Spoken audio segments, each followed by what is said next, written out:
नमस्कार दोस्तों, मैं देवेंद्र महेंद्रा, प्रवक्ता इतिहास, आज आपके समक्ष इतिहास का महत्वपूर्ण अध्याय मुग़ल दरबार लेकर। मुग़ल दरबार की हम बात करें उससे पहले मुग़ल साम्राज्य के बारे में हमें जानना होगा। मुग़ल साम्राज्य की नींव 1526 में मोहम्मद जहीरुद्दीन बाबर ने की थी और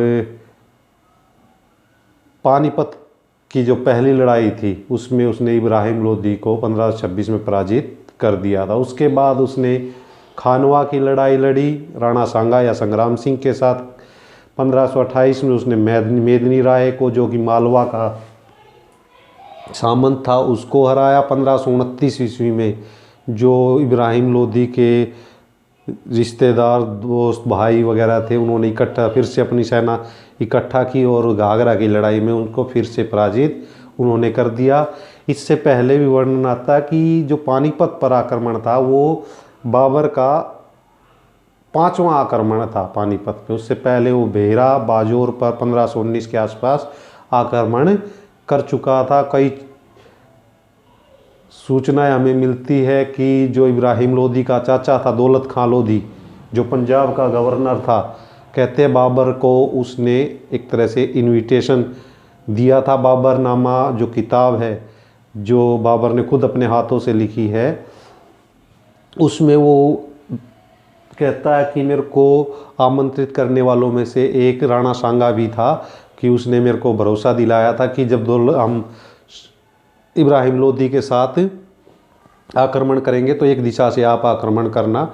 लेकिन बाबरनामा के अलावा किसी दूसरी सोर्स में इसकी जानकारी हमें नहीं मिलती है कि भाई राणा सांगा ने भी बाबर को एक तरह इनविटेशन दिया था आक्रमण के लिए।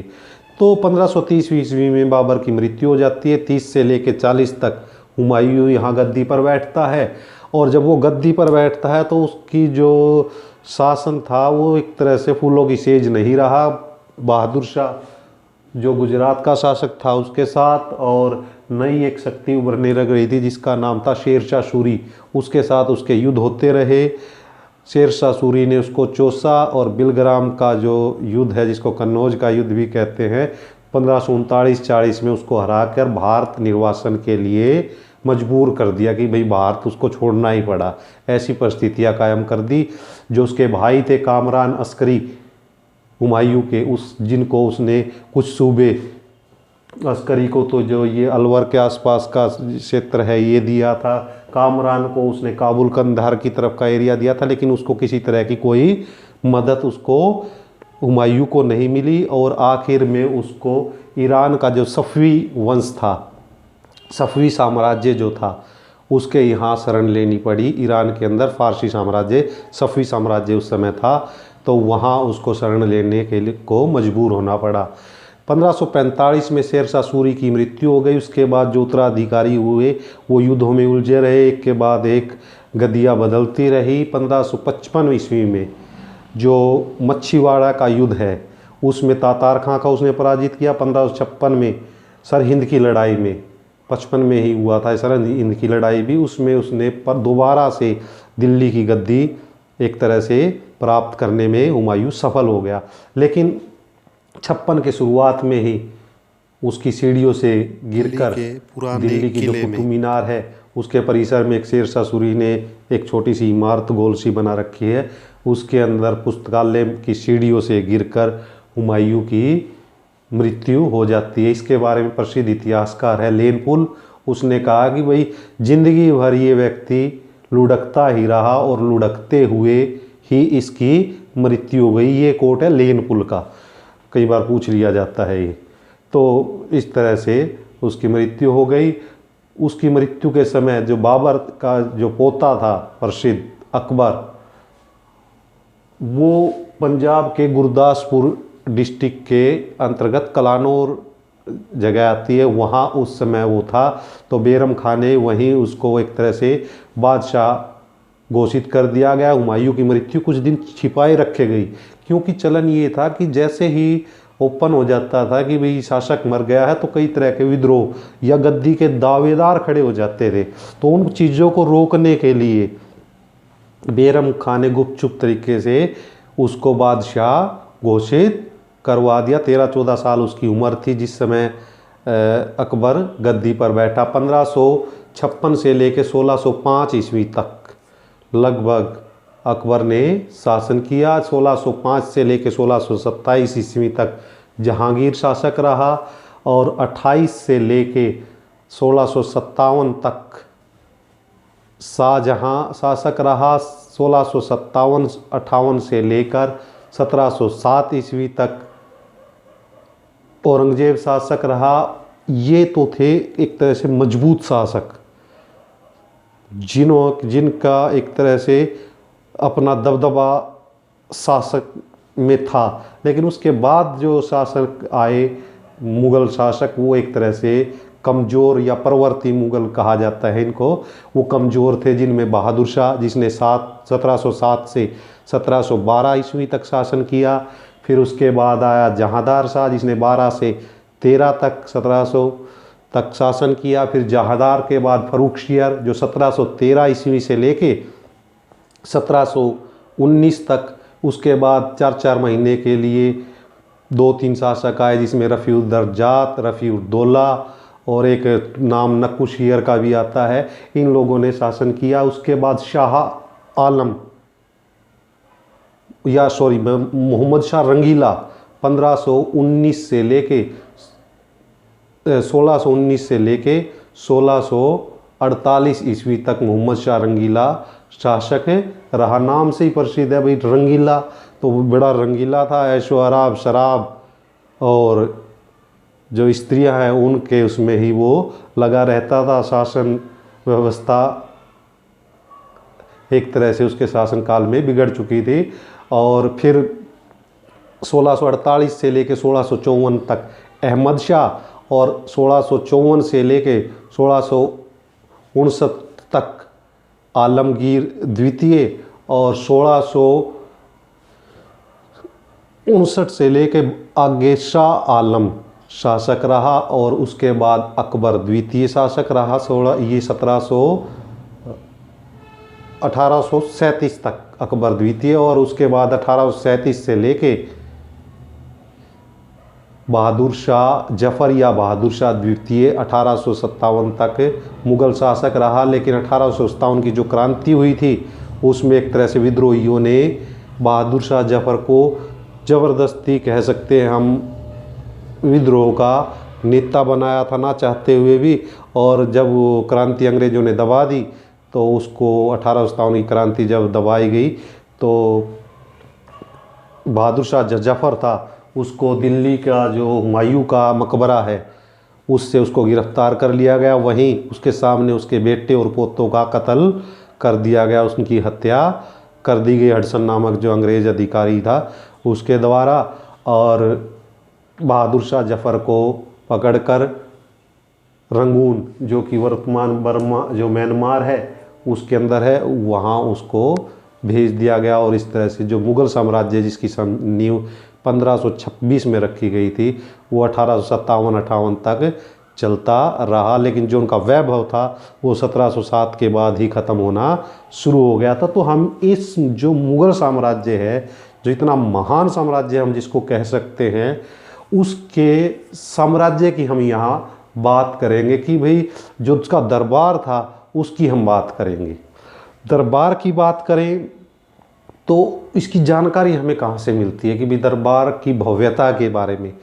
तो जो मुग़ल शासक थे वो एक तरह से दरबारी इतिहासकार रखते थे और उनका काम था अपने दरबार की घटनाओं का लिखित ब्यौरा रखना, ताकि आने वाली पीढ़ियों को, वर्तमान में जो शत्रु है उनको और लोगों को उनके वैभव के बारे में पता लगता रहे, ताकि किसी तरह का विद्रोह भी ना हो और उनकी जानकारी भी आगे के लिए सुरक्षित रह सके।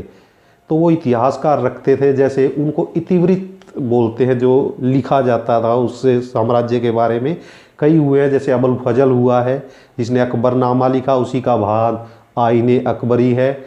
बादशाहनामा अब्दुल हमीद लाहौरी ने लिखा। आलमगीरनामा जो औरंगजेब से संबंधित है। बाबरनामा खुद बाबर ने लिखी।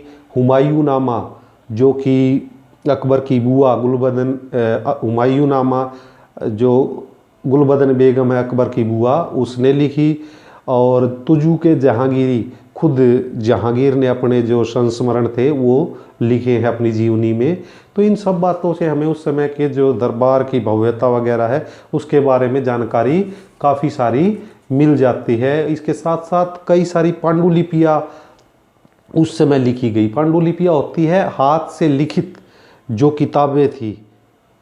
कई सारी किताबों को कहा उन्होंने अनुवाद करवाया, जैसे कि संस्कृत की कई सारी किताबें थी, रामायण महाभारत, उनका उन्होंने फारसी में अनुवाद करवाया। महाभारत का जो अनुवाद है वो रजमनामा कहलाया। तो इस तरह से पंचतंत्र की जो कहानियाँ थी उनका अनुवाद उन लोगों ने करवाया। जो बाबरनामा था जो तुर्की भाषा में लिखा गया था, मैंने आपको बताया जो बाबर था वो मूलतः ये लोग तुर्क के थे, तुर्की चगताई तुर्की थे।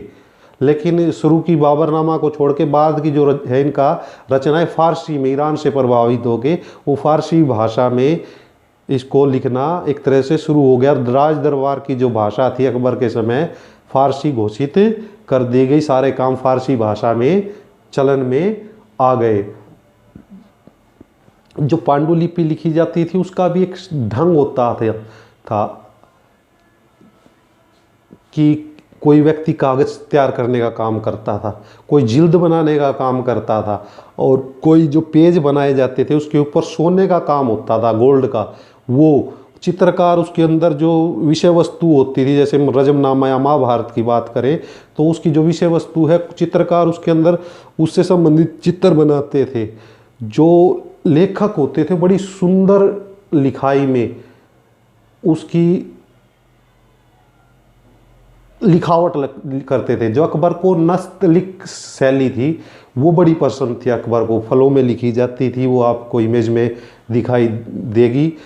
तो उस नस्तलिक शैली का एक प्रसिद्ध हुआ है मोहम्मद हुसैन जो कि कश्मीर से था। उसको अकबर ने इतना अच्छा लिखता था, उसको जरीन कलम यानी कि सोने का लिखावट जैसा काम करने वाला यानी जरीन कलम की उसको उपाधि अकबर ने प्रदान की थी मोहम्मद हुसैन को। तो जो शब्दों की कीमत है वो लोग बड़ी महत्ता रखते थे, भाई शब्दों की बड़ी कीमत है।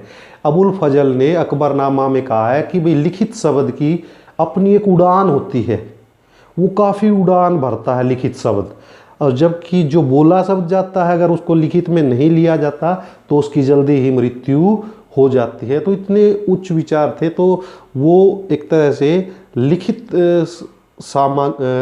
सामग्री के पक्ष में थे कि जो भी बातें हैं वो लिख दी जाए ताकि आने वाली पीढ़ियों के लिए वो चीज़ें सुरक्षित रह सके। चित्रकारी मैंने आपको बताया जो किताबें होती थी उनके अंदर लघु चित्र मिलते थे। आज भी वो हमें कई जो बाहरी वो हैं संग्रहालय उनमें दूसरे देशों में भी हमारे जो मुग़ल काल के चित्र हैं वो सुरक्षित है। इसके अलावा आजकल नेट पे इंटरनेट पे भी काफ़ी सारे चित्र दिखाई देते हैं जो मुग़ल चित्रकारों के द्वारा बनाए गए हैं। उस समय जो ईरान का प्रसिद्ध चित्रकार था, क्योंकि आप हमें पता है कि हुमायूं कई साल निर्वासन के समय 1540 से 55 तक ईरान रहा था, तो वहाँ प्रसिद्ध चित्रकार हुआ बिहजाद। तो उसके शिष्य हुए मीर सैयद अली और अबुल हसन। जब यहाँ उसने अपने आप को स्टेबल दोबारा साम्राज्य प्राप्त कर लिया तो उनको वो वहाँ से यहाँ लेकर आया और एक तरह से यहाँ एक चित्रकारी की नई शैली उसने शुरू करवाई। तो इस तरह से हम देखते हैं कि जो किताबें उस समय लिखी गई, जो चित्रकारी उस समय की गई, उस समय के जो मुग़ल दरबार था उसके बारे में हमें काफ़ी सारी, उसके दरबार के बारे में काफ़ी सारी जानकारी हासिल करने में हम कामयाब हो जाते हैं। जो मुग़ल दरबार था वो एक आदर्श, मुग़ल जो वो था साम्राज्य एक आदर्श राज्य था, क्योंकि जो मुग़ल मानते थे कि उन्होंने एक दे रखा था थ्योरी, देवीय प्रकाश की थ्योरी, फ़र-ए-इजादी की थ्योरी। ये फ़र-ए-इजादी या देवीय प्रकाश की थ्योरी दी थी शेख शिहाबुद्दीन सुहरावर्दी ने। जो 12वीं शताब्दी के आसपास हुआ है, तो उसने ये थ्योरी दी थी फरे इजादी यानी देवीय प्रकाश, जो सत्ता है ना, जो शासक को मिलती है ताकत, जो गद्दी, वो एक प्रभु कृपा से, अल्लाह की कृपा से, भगवान की कृपा से मिली है और उसको सभी को स्वीकार करना चाहिए। ये जो विचार दिए थे सूफी संत हुए शिहाबुद्दीन सुहरावर्दी, और अकबर के समय इसको क्रियान्वित किया शेख मुबारक, जो कि अबुल हसन के पिता थे। अबुल हसन कह रहा हूँ मैं तुम्हें, अबुल फजल के, अबुल फजल जिसने अकबरनामा और आईने अकबरी उसी का भाग है, तो ये किताब लिखी, उसके पिता थे शेख मुबारक और उसका भाई था फैजी। तो इन तीनों ने एक तरह से ये देवीय प्रकाश की थ्योरी प्रकाश में लाई, और ये इसलिए किया जाता था ताकि लोग किसी तरह का कोई विद्रोह न करे साम्राज्य की। जो साम्राज्य शासक है उसके आदेशों का तुरंत पालन कर दिया जाए कि भाई ये जो आवाज़ है ये भगवान की, अल्लाह की आवाज़ है, और इसी को किसी तरह का कोई विद्रोह, दंगा फसाद न किया जाए। इसके लिए एक दंत कथा है मंगोलों में, मंगोलों से संबंधित रहे हैं मुगल माता की ओर से। तो मंगोल रानी हुई है एक अलान कुआ, अलान कुआ। तो कहते हैं कि उसको एक बार सपन में दिखाई दिया कि सूर्य की किरणें सूर्य से उसके गर्भ में प्रवेश कर रही है, और यहीं से वो चलन हो गया कि भाई उसके अंदर एक देवीय प्रकाश आया है, और उसके बाद जो संतानें हुई वो एक तरह से ईश्वरीय कृपा लेके पैदा हुई है, और वो पीढ़ी दर पीढ़ी वो प्रकाश एक पीढ़ी से दूसरे पीढ़ी शासक वर्ग में आता रहता है, और उसका जो हमें पालन करना चाहिए। तो इस तरह का ये विचार रहा है। अब हम बात करें सुलह कुल की, बात कर ले। सुलह कुल का मतलब है कि पूर्ण शांति। पूर्ण शांति का मतलब अकबर बड़ा समझदार व्यक्ति था, क्योंकि उसने ये समझ लिया था कि भाई हम अपना जो मूल स्थान है, फरगना है, काबुल है या कंधार है, या उन क्षेत्रों से काफ़ी दूर एक साम्राज्य हमने स्थापित किया जहाँ की बहुसंख्यक जनसंख्या हिंदू है या गैर मुस्लिम है।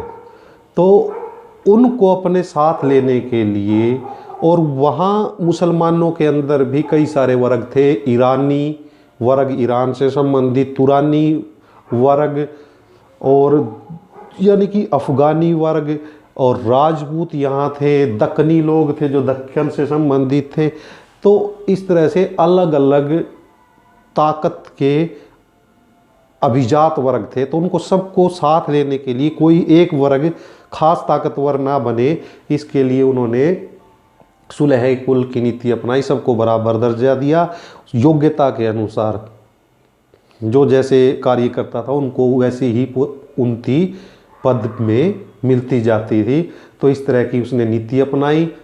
हिंदुओं के साथ जो बहुसंख्यक थे उनको खुश करने के लिए उसने 1562 ईस्वी में, अकबर ने शासक 1556 में बना था, यहाँ दास प्रथा को ख़त्म कर दिया।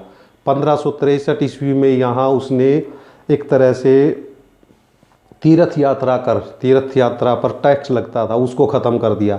1564 ईस्वी में उसने जजिया एक तरह से गैर मुसलमानों से, जो मुसलमानों को छोड़ के दूसरी प्रजा होती थी, चाहे वो हिंदू हो, चाहे वो बौद्ध हो या दूसरे हों, उन पे एक तरह से टैक्स लिया जाता था कि भाई आप हमारे साम्राज्य में रह रहे हो तो आपके माल की और जान की जो रक्षा करने के बदले हमें वो टैक्स लेते थे, जिसको जजिया टैक्स एक तरह से कहते थे।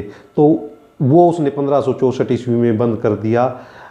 इसके अलावा उसने राजपूत वर्ग को प्रभावित करने के लिए उनको उच्च पद देने शुरू कर दिए।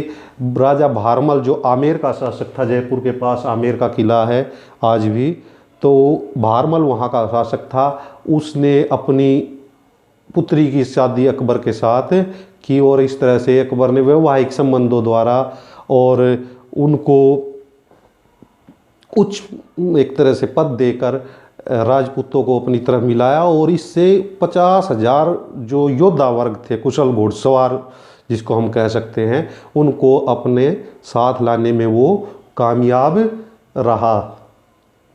अब बात करते हैं राजधानियों की। बात करें तो जब 1526 ईस्वी में पानीपत की लड़ाई के बाद उन्होंने दिल्ली कुछ समय के लिए, फिर आगरा, 1565 में आगरा किला बनवाना शुरू किया अकबर ने, और फिर 1569 के आसपास फतेहपुर सीकरी, और 1585 में पश्चिम उत्तर आक्रमणों से रोकने के लिए उसने लाहौर को भी अपनी राजधानी बनाया। तो इस तरह से ये चलता रहा। लेकिन हम बात करें राज दरबार की, तो राज दरबार के अंदर एक तरह से बड़ा गरिमामय माहौल बनाया जाता था, ताकि राज सत्ता की जो शक्ति है, सत्ता की जो ताकत है, उसका एहसास लोगों को हो। बड़ा मान मर्यादा होता था, हर एक आदमी का बैठने का ढंग कि कौन व्यक्ति कहाँ पर खड़ा होगा वो तय होता था, किस समय किसको बोलना है वो तय होता था, किसको सभा के अंदर आना है, किसको सभा के अंदर नहीं आना है, वो सारा तय होता था। एक बार जब शासक आ जाता था, बादशाह आ जाता था, कोई भी अपनी जगह से हिल भी नहीं सकता था। जो प्रणाम करने के ढंग है, अभिवादन के जो ढंग है, वो भी अलग थे। जमी बोस, जमी पर बैठकर जमीन को चूमना, 4 तस्लीम, 4 बार ज़मीन को ऐसे करके ऐसे करना, जमी बोस बोलते थे। पाबोस, पैरों को छूना, ये खैर बंद कर दी गई थी प्रथा, बादशाह के पैरों को छूना। पाबोस शायद शाहजहाँ के समय में ये बंद हो गई थी, लेकिन सल्तनत काल में काफ़ी रही थी। तो इस तरह से अलग अलग तरीके थे दरबार की शान व शौकत को दिखाने के लिए। जो बादशाह के जितना नज़दीक बैठता था उसको उतना ही बड़ा पद मिलता था। तो उनकी शान व शौकत का एक तरीका और था। आप समझ सकते हैं कि जहांगीर के समय के बाद औरंगजेब, ये जो शाहजहाँ शासक बना, तो उसने एक तख्त बनवाया था जिसका नाम था तख्ते मुरस्सा। तख्ते मुरस्सा, तो उसमें कहते 1 लाख तोला सोना लगा था। 1 लाख तोला, तोला होता लगभग 10 ग्राम का, और उस समय उसकी कीमत बैठी थी 14 लाख सोने की। तो 14 लाख का सोना का मतलब 1 तोला सोना हुआ 14 रुपये का, और आज सोना है लगभग 50,000 तोले से ऊपर। तो आप आज के समय में उसकी कीमत देख सकते हो कि 1 लाख तोला सोना कितने का आएगा। तख्त जो जिस पे बादशाह बैठा था, और उसके अंदर 86 लाख रुपए के बहुमूल्य रत्न लगे थे। 14 लाख का तो सोना, 86 लाख के रत्न, और एक रूबी थी, रूबी बनी होती है, 1 लाख की वो रूबी लगी थी, जिसके ऊपर विभिन्न शासकों के नाम भी खुदे थे। तो वो जो मणि थी वो जहांगीर को गिफ्ट दी थी, 1 लाख रुपए की रूबी। जो ईरान का शाह तशमान शासक था ईरान का, उसने जहांगीर को मणि एक तरह से रूबी गिफ्ट की थी, वो भी उस तख्त में लगी हुई थी। तो आप इस अनुमान लगा सकते हो कितना वैभवशाली जीवन वो लोग व्यतीत करते थे। दारा शिकोह की शादी का वर्णन आता है। दारा शिकोह ये जो औरंगजेब का बड़ा भाई था, जिसको उसने सामूगढ़ की लड़ाई में और देवराय की जो दूसरी लड़ाई हुई उसमें उसने पराजित करके उस एक तरह से उसको मृत्यु दंड दिलवाने में वो कामयाब रहा। तो उसकी शादी का वर्णन आता है। दारा शिकोह शाहजहाँ का ज्येष्ठ पुत्र, सबसे बड़ा पुत्र था और लायक भी था। हिंदू मुसलमान की जो सद्भावना है उसका वो एक तरह से पक्ष में था। दूसरा, उसको द्वितीय अकबर भी कई बार कह देते हैं कि अकबर वाले सारे गुण थे, लेकिन वो शासक नहीं बन पाया, औरंगजेब शासक बना। तो उसकी शादी के बारे में बताते हैं कि उसकी शादी के ऊपर 32 लाख रुपए खर्च हुआ था उस समय। जब आप 1 तोला सोना 14 रुपये का आता था, तो उसकी शादी पे 32 लाख खर्च हुआ था, जिसमें 6 लाख रुपए तो शाही खजाने से खर्च हुए थे। 14 लाख रुपए खर्च हुए थे जो शाहजहाँ की बेटी थी जहाँ आरा, उसके समय उसके पास वो एक तरह से रखे हुए थे पहले से। तो वो और बाकी दुल्हन जो हमीदा थी,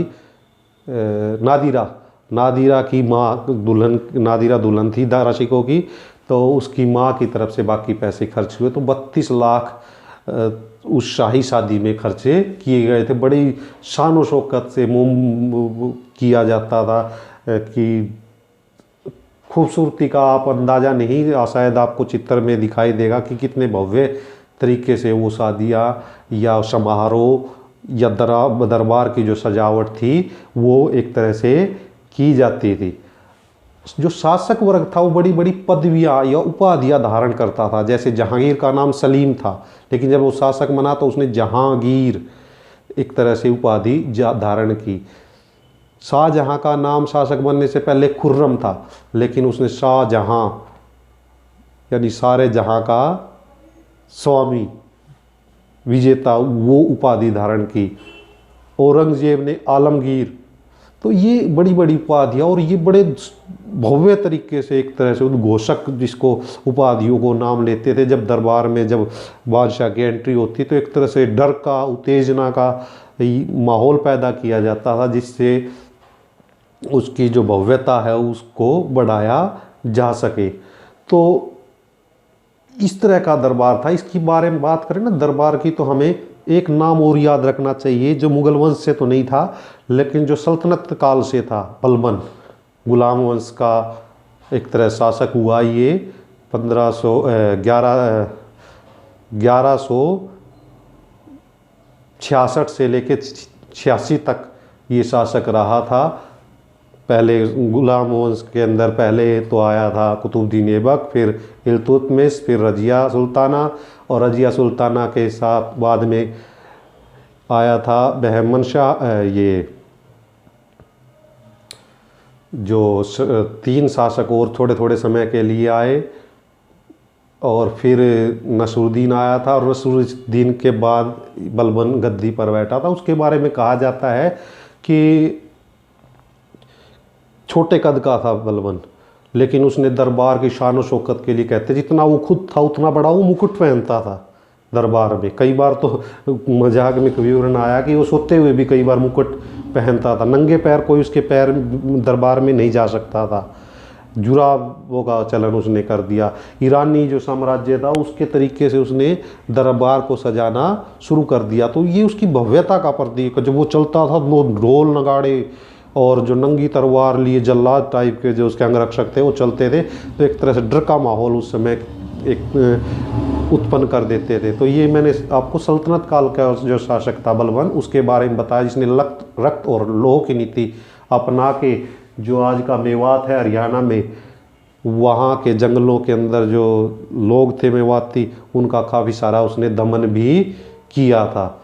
तो ये फिर करेंगे बात बलबन के बारे में। ये सिर्फ मैंने आपको बताया दरबार की शान व शौकत दिखाने के लिए, एक तरह जरिया होता था लोगों के मन मस्तिष्क पे छाप छोड़ने का कि भाई ये जो सत्ता है ये देवीय शक्ति से अर्जित की गई है, इसके खिलाफ एक तरह से बगावत करना, जो अल्लाह है उससे बगावत, भगवान है उससे बगावत करना है। अब हम बात करें उपाधियों की बात कर रहे थे। उपाधियों की कई बार खरीदने की बात आती है। एक मीर खान नाम का एक व्यक्ति हुआ औरंगजेब के समय में, उसने औरंगजेब से कहा कि भाई आप मेरे जो मीर खान नाम है उसमें ए शब्द और जोड़ दो और मैं आपको 1 लाख रुपए दूंगा और मेरा नाम हो जाएगा अमीर खां। तो ऐसे भी लोग उपाधियों के लिए भी प्रयास करते थे। जो शासक वर्ग होता था उसके पास जाने के लिए आप खाली हाथ नहीं जा सकते थे। शासक वर्ग से मिलना हो तो आपको कुछ ना कुछ गिफ्ट, एक तरह से जिसको नज़र कहते थे, वो लेके जानी पड़ती थी। ये बादशाह के ऊपर था कि वो बदले में भी आपको कुछ ना कुछ आम तौर पे दे देता था, लेकिन वो उसकी इच्छा पे था। नज़र किया जाता था कुछ ना कुछ कीमती उपहार जब भी बादशाह के पास कोई ना कोई मिलने जाता था। थॉमस रो जब एक बार मिलने के लिए आया तो जो उसका जो एक सामंत मनसबदार था उसने उसको गिफ्ट किया। थॉमस रो ने एक अंगूठी गिफ्ट कर दी, लेकिन उसको थॉमस रो को वो अंगूठी वापस कर दी गई। क्यों? क्योंकि उसकी कीमत सिर्फ 400 रुपये थी उस समय, और वो मनसबदार के लिए भी उपयुक्त नहीं मानी गई कि भाई ये छोटी सी हल्की सी इसने गिफ्ट की है, तो उसको वापस कर दी गई। तो इस तरह के चलन हमें दिखाई देते है। अब बात करते हैं जो नौकरशाही थी वो किस तरह की थी। नौकरशाही की बात करें तो जो कुलीन वर्ग था, जो नौकरशाही में था, शाही सेना एक तरह से रुतबा, पैसा और नाम कमाने का एक जरिया उस समय था जिसको नौकरशाही या अभिजात वर्ग जिसको कहते हैं। इसके लिए जो आवेदन किए जाते थे शासक वर्ग के पास भेजे जाते थे, शासक स्वीकार करता था, देखता था कि उसमें ऐसी योग्यता है या नहीं, फिर उसको मनसबदार को बनाया जाता था। सबसे कम जो मनसबदार होता था वो 10 का होता था, इससे बड़े 7,000 का भी मनसबदार दिखाई देता, 10,000 का भी। आगे जाके थोड़े मनसबदार और बड़े हो गए थे। मनसबदार को छोटे में हम ऐसे समझ सकते हैं, मनसबदारी में 2 चीज़ें होती थी, एक तो जात और एक सवार। यानी कि मनसबदार कितने जात का है, कितने सवार का। मान लो 5,000 का मनसबदार है तो 5,000 ही उसका जात और सवार है, तो उसको 5,000 तो उसका रैंक हो गया। उसके आधार पर उसका वेतन तय किया जाता, जात के आधार पर भाई कितने का उसका रैंक है, पद क्या है। और 5,000 उसको सवार यानी घुड़सवार रखने पड़ते थे, उस दोनों को देख के उसका वेतन तय किया जाता था। तो इस तरह की व्यवस्था हम देखते हैं। काफ़ी सारे मंत्री होते थे अलग अलग विभागों को संभालने के लिए, जिससे प्रशासन अच्छे तरीके से चलता रहे। धर्म के बारे में बात करें तो लगभग मुग़ल जो शासक हुए आरंभिक, वो उदार थे। औरंगजेब के ऊपर कई बार उंगलियां उठती हुई हमें प्रतीत होती है कि कई सारी उसने ऐसे कार्य किए जिसके ऊपर जो इतिहासकार है वो 2 भागों में बटे हुए हैं कि वास्तव में वो, लेकिन कुल मिला के उसने राजपूतों को, मराठों को और कह सकते हैं हम हिंदुओं को अपने विरुद्ध कर लिया, और यही उस मुग़ल साम्राज्य के पतन में भी एक महत्वपूर्ण कारण माना जा सकता है। तो